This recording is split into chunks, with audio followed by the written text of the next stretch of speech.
836 grams. Ito pong gamitin natin. So, i-separate lang natin ang gagamitin ba natin ito.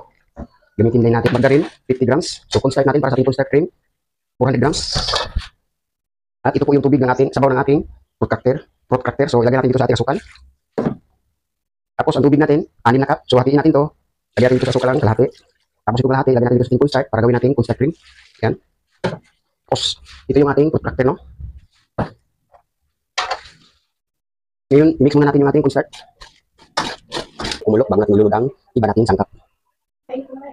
So, ayan mga idol, kumulo na siya. So, ngayon, ilagay na natin ang ating mixed fruit, no? Lagay natin dito. Yan.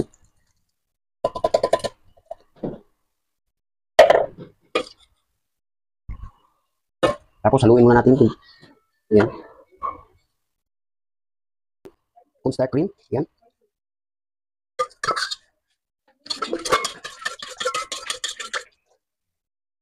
Tapos, haluin na natin hanggang sa malapot at hanggang maluto siya. So, habang naghahalo ako, isip niyo yung video para malaman din ng iba.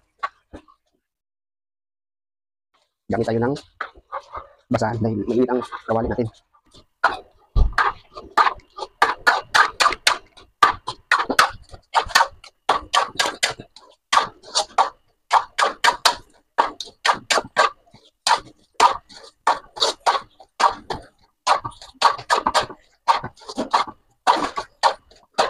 So ay mga idol, okay na to. So ngayon hainin natin at ilagay na natin sa ating pabalat.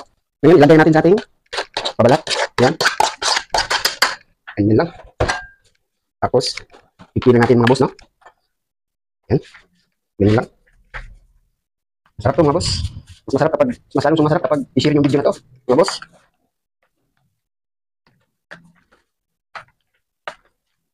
Ngayon mga boss, pwede na to. Alright. Ngayon lagyan natin ang ating takip. Takpan natin to. Yan. Tapos ito matira. Luwain natin ang kutsilyo. Saan bang kutsilyo dito? Wala. Baka nasa inyo. Diyan, mga boss. Baka kinuha nyo. Wala dito. Ito pala. Yan lang. Yan lang natin.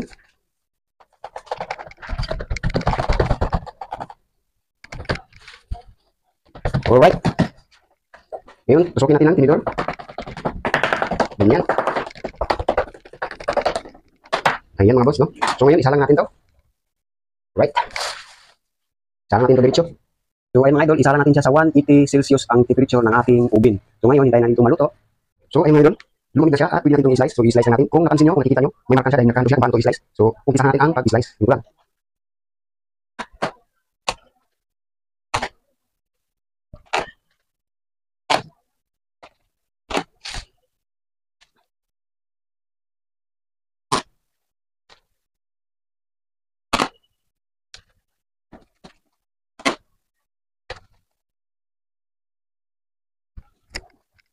So ganyan lang. Kaya nyo natin itong mga idol. So habang i-slice ako, i-share mo video na to.